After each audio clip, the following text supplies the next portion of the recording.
तो सेट क्या होता है इसको आज हम समझेंगे। तो सेट देखिए, सबसे पहले हम बता दें अपने जीवन में जो जो चीज़ें यूज करते हैं उसके बारे में कुछ ऐसी चीज़ें हैं जिसको हम थोड़ा सा याद दिलाते हैं आपको। जैसे डिनर सेट हुआ, डिनर सेट का नाम सुने होंगे, और ये भी देखे होंगे ताश के पत्ते देखे होंगे जो 52 कार्ड होते हैं, ये हुआ। और इसके बाद अगर देखे होंगे तो डिनर सेट के बाद टी सेट देखे होंगे, ठीक, टी सेट देखे होंगे। भेड़, और जैसे गांव में देखे होंगे भेड़ जो होती हैं, भेड़िया, भेड़ चराता है तो भेड़ जो होती हैं उनकी झुंड देखे होंगे। तो ये सब जो समूह आप देखे होंगे, जहां भी आपको कुछ ऐसी चीज जो बहुत सारे समूह में देखे होंगे, तो इस समूह को हम मैथमेटिक्स में उसको सेट के नाम से डिनोट किया गया। तो उसको हम उस समूह को जो डिनर सेट हुआ, टी सेट हुआ, या फिर 52 कार्ड हुए, ताश के पत्ते हैं वो, या जो भी समूह देखे होंगे, अगर उन समूह को हम मैथमेटिक्स के रूप में अगर देखना चाहते हैं, मैथमेटिक्स के भाषा में अगर हम उसको यूज करना चाहते हैं, तो उसको हम नाम देते हैं सेट। तो मैथमेटिक्स में हम उन समूह को अगर मैथमेटिक्स में देखना है तो उसको हम कहेंगे सेट होता है। तो वो क्या होता है? सेट होता है। लेकिन सेट हर चीज जो है, जो भी आप समूह मतलब कलेक्शन, जो भी आप कलेक्शन करते हैं, मान लेते हैं किसी चीज का कलेक्शन किया आपने, बहुत सारी चीज कलेक्शन किया, तो कलेक्शन तो हो गया, लेकिन वो कलेक्शन जो है सेट कहलाएगा कि नहीं कहलाएगा, ये देखना होता है। तो सेट होने के लिए कोई भी अगर आपके पास कलेक्शन है, चाहे किसी प्रकार का भी कलेक्शन हो, अगर वो वेल डिफाइन होगा तभी वो सेट कहलाएगा। जैसे फॉर एग्जांपल अगर मान लेते हैं कि हमारे पास कुछ अल्फाबेट लेते हैं, जैसे मान लेते हैं ए हो गया, बी, ए हो गया, बी हो गया, ठीक, चाहे ऐसे ले लेते हैं for example A B C D, ऐसे मैंने ले लिया, ये अल्फाबेट मैंने ले लिया, ठीक। तो जब इसका कलेक्शन करेंगे तो ये मैंने अल्फाबेट का कलेक्शन कर लिया, और इसको हमने एक ब्रैकेट बी, ये आपका जो करली ब्रैकेट होता है, इस ब्रैकेट में हमने लिख लिया, ठीक। इसको हमने करली ब्रैकेट में लिख लिया, तो ये हमारा एक कलेक्शन हुआ, ठीक। मैंने अल्फाबेट का कलेक्ट किया, कुछ अल्फाबेट मैंने कलेक्ट किया, यानी टोटल अल्फाबेट मैंने कलेक्ट कर लिया। अब इस अल्फाबेट को कलेक्ट करने के बाद क्या ये आपका सेट है? तो सेट होने के लिए उस कलेक्शन को वेल डिफाइन होना चाहिए।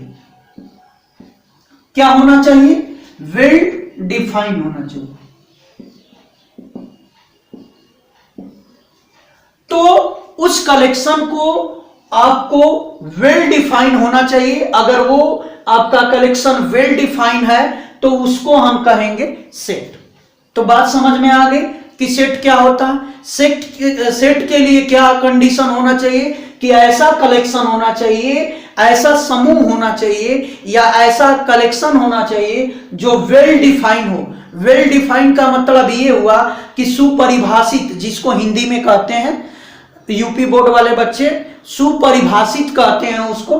तो वेल डिफाइन का अर्थ मैं अभी बताऊंगा कि क्या होता है। तो वेल डिफाइन होना जरूरी है। तो कोई भी अगर कलेक्शन वेल डिफाइन होता है तो उसको हम कहते हैं सेट। वेल डिफाइन का मतलब ये होता है कि अगर कोई आदमी है, ठीक, अगर कोई आदमी है, मान लेते हैं यहां आपका कोई कलेक्शन है, अगर कोई आदमी है, उस आदमी से पूछ दिया गया कि अल्फा ये क्या है, A B C D dot dot dot, तो वो देखेगा तो आदमी कहेगा कि ये एक अल्फाबेट का कलेक्शन है। क्या है? ये अल्फाबेट का एक कलेक्शन है। तो दूसरा आदमी से अगर वही चीज पूछा जाता है तो वो भी क्या आंसर देगा, वही देगा। कहेगा वो आदमी कि ये जो है अल्फाबेट का कलेक्शन है। तो यानी अगर तीसरे आदमी से हम पूछते हैं तो तीसरा आदमी भी वही आंसर देगा। यानी किसी भी व्यक्ति से अगर पूछा जाए तो उसका आंसर सभी व्यक्ति से मिलता है तो उसको हम कहते हैं वेल डिफाइंड। ठीक, यानी कहने का मतलब कि जिससे भी आप पूछे उसका आंसर एक ही हो, यानी सबका आंसर एक ही हो तो उसको हम कहते हैं वेल डिफाइंड। तो ये हुआ आपका वेल डिफाइंड। तो आपका कलेक्शन कैसा होना चाहिए, कलेक्शन होना चाहिए वेल डिफाइंड। तो ये अगर कोई सेट है, अगर सेट होने के लिए आपका कलेक्शन क्या होना चाहिए, वेल डिफाइंड होना चाहिए। तो बात समझ में आ गई कि सेट क्या होता है। तो सेट एक प्रकार का कलेक्शन होता है जो वेल डिफाइंड होना चाहिए, तो उसको हम कहते हैं सेट। तो आगे नोट कर लीजिए इसको। एक बात और बता दे कि सेट को हरदम कर्ली ब्रैकेट में यूज किया जाता है। ठीक, और उसमें अगर मान लेते हैं 1 2 3 4 अगर लिखे हैं तो इसमें बीच में कामा देते हैं, तो ये आपका सेट लिखने का तरीका होता है। ठीक, तो सेट लिखने का तरीका कर्ली ब्रैकेट यूज करेंगे, उसमें जो एलिमेंट होगा उसको लिखेंगे और हर एलिमेंट के बीच में कामा का यूज करेंगे। तो ये आपका लिख लिए सेट। सेट को या तो ए कैपिटल जो ए डिनोट कर सकते हैं, या बी डिनोट कर सकते हैं, या सी डिनोट कर सकते हैं। जो आपको डिनोट करना हो डिनोट कर सकते हैं। कोई फिक्स नहीं है कि हम ए ही डिनोट करें या बी ही डिनोट करें, कोई भी अल्फाबेट यूज कर सकते हैं, लेकिन वो अल्फाबेट कैपिटल होना चाहिए। ठीक, तो ये ऐसे सेट लिखा जाता है।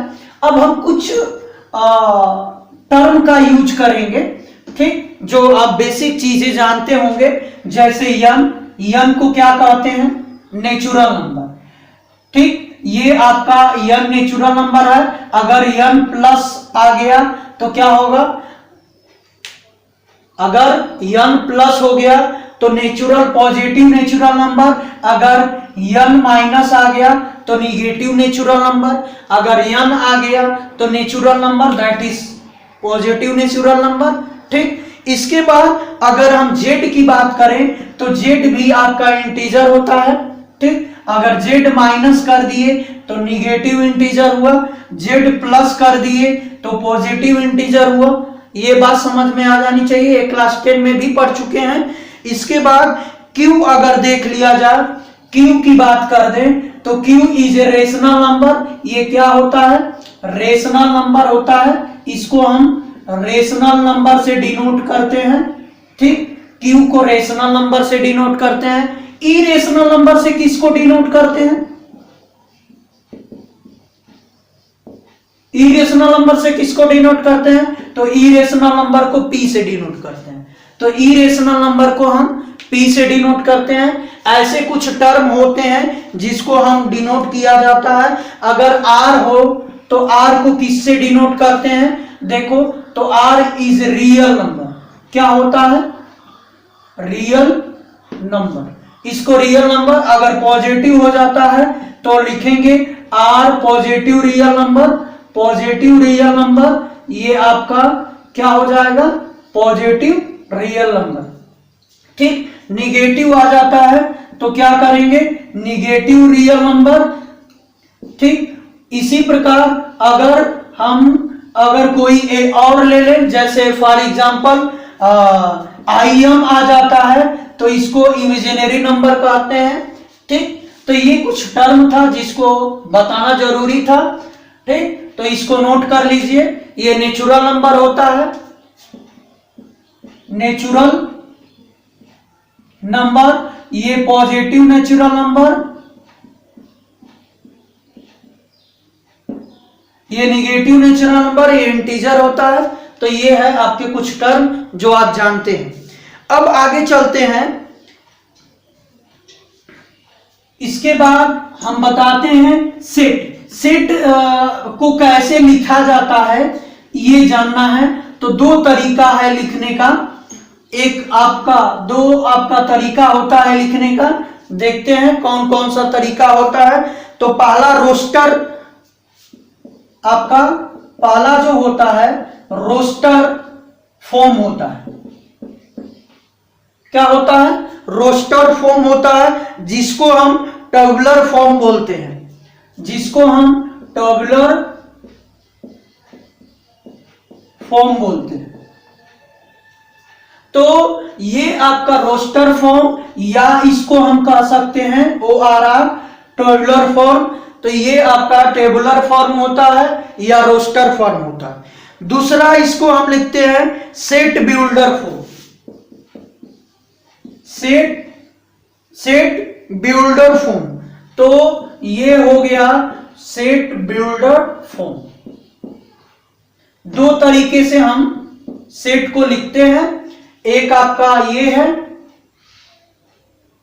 रोस्टर फॉर्म, जिसको हम टेबुलर फॉर्म बोलते हैं, और दूसरा होता है सेट बिल्डर फॉर्म। दो तरीके से हम किसी भी सेट को लिखा जा सकता है।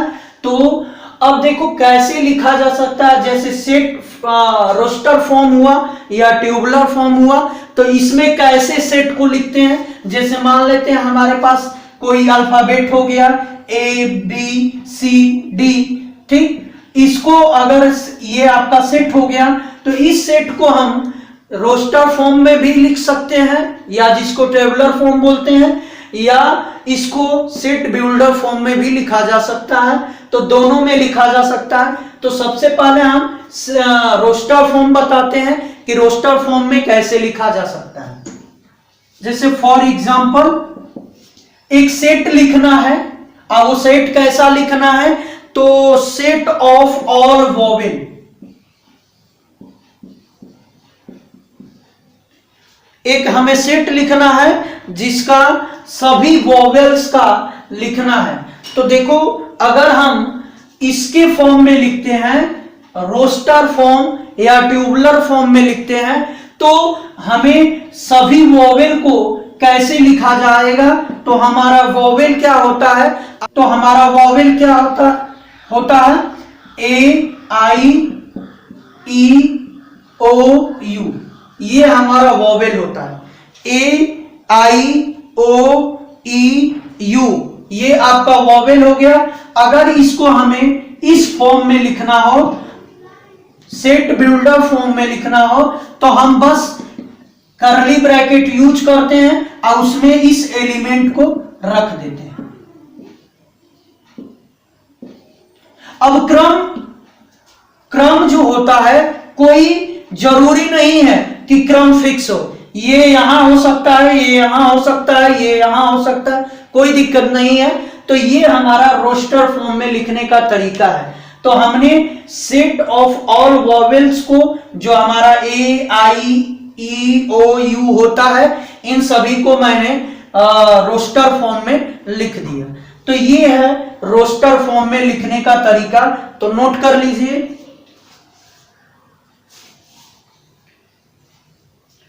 एक और एग्जांपल देते हैं। जैसे मान लेते हैं कि नेचुरल नंबर लिखना है, set of all natural number. तो set of all natural number लिखना है, तो रोस्टर फॉर्म में लिखना है। तो रोस्टर फॉर्म में क्या हो जाएगा, 1 2 3 4 5 6 ... तो ये आपका रोस्टर फॉर्म में हुआ, या ट्यूबुलर फॉर्म में जिसको हम कह सकते हैं। तो ये हमें सभी नेचुरल नंबर को रोस्टर फॉर्म में लिख दिया, ठीक। अब इसके बाद सेट बिल्डर फॉर्म में लिखते हैं। तो सेट बिल्डर फॉर्म में कैसे लिखेंगे, तो ध्यान से देखें, इसको नोट कर लीजिए। अब देखिए सेट बिल्डर फॉर्म में कैसे लिखते हैं। तो जैसे हमें मान लेते हैं कि हमारे पास नेचुरल नंबर है, जैसे 1 2 3 4 5, ये सब नेचुरल नंबर है। ठीक, इनफाइनाइट तक ले लेते हैं। अगर मुझे सेट बिल्डर फॉर्म में लिखते हैं तो कैसे लिखते हैं, मान लेते हैं ए सेट हो गया, इसको करली ब्रैकेट में लिखा जाता है।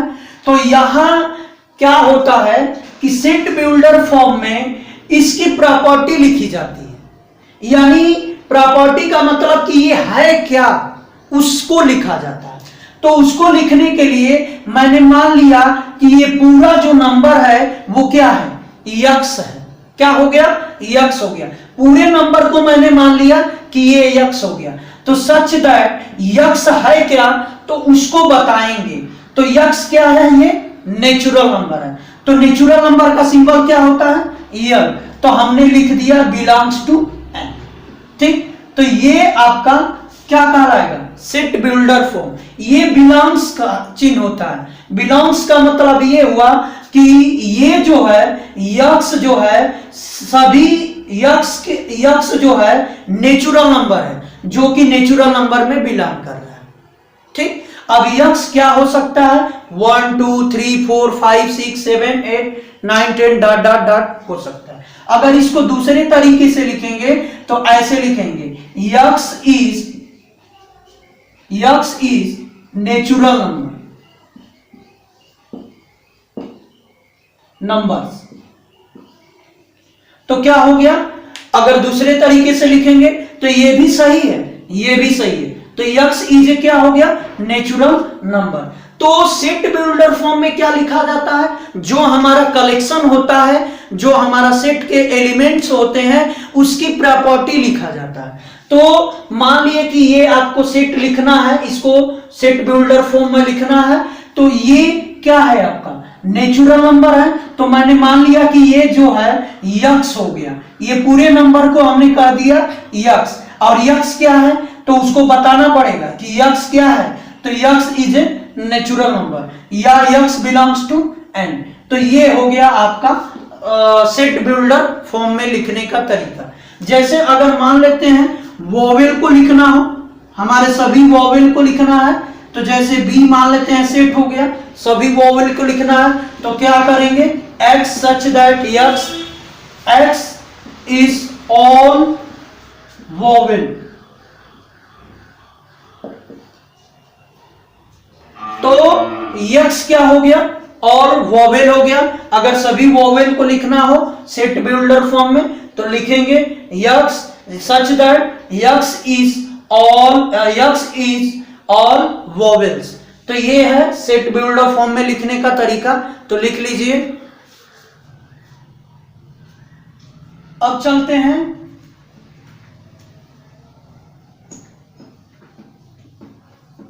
कुछ एग्जाम्पल लेते हैं और एग्जाम्पल से समझते हैं।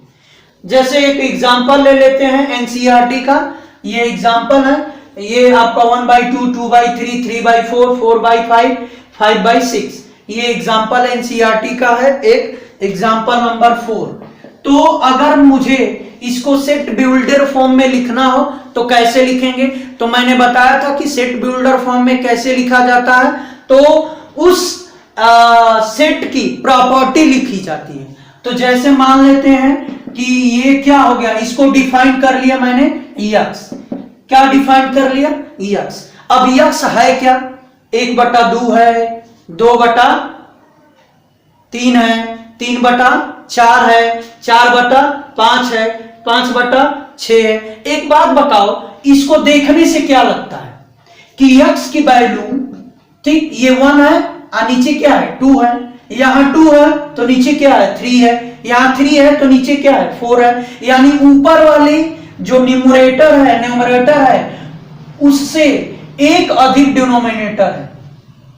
यानी न्यूमरेटर से एक कौन अधिक है, डिनोमिनेटर। अगर न्यूमरेटर को मैंने मान लिया कि n है तो डिनोमिनेटर क्या होगा, n+1 होगा। देखो यहां भी अगर न्यूमरेटर को हमने 2 ले लिया तो डिनोमिनेटर क्या होगा, 3 होगा। यहां न्यूमरेटर को अगर 3 लेते हैं तो डिनोमिनेटर क्या हो जाएगा, 4। n की वैल्यू 4 लेते हैं तो डिनोमिनेटर क्या हो जाएगा, 5। तो ये मिल जाएगा। तो n कहां तक होगा, तो लिखेंगे x such that x is n/n n+1। ठीक, अब n कहां तक होगा, n भी तो होगा, तो n कहां तक होगा, ये कहां तक होगा, 5 तक, यानी n बिलोंग करेगा नेचुरल नंबर, ये भी ध्यान दीजिए, n बिलोंग कहां करेगा, नेचुरल नंबर, जिसको हम n लिख सकते हैं, n small n equal to less than 6। ठीक, ये आपका लिखने का तरीका है। तो या फिर इसको अगर लिखना हो ऐसे भी लिख सकते हैं, x इक्वल टू n/n+1, जहां n क्या है, 1 के बराबर या 1 से ग्रेटर है, जो लेस देन किससे है, 6 के है।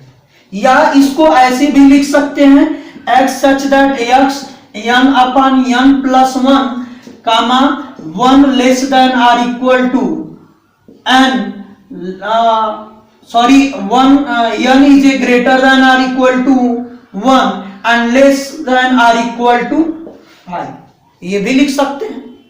या ऐसे भी लिख सकते हैं, x such that x equal to n+1, 0, n is a greater than 0 and less than or equal to 5, ऐसे भी लिख सकते हैं।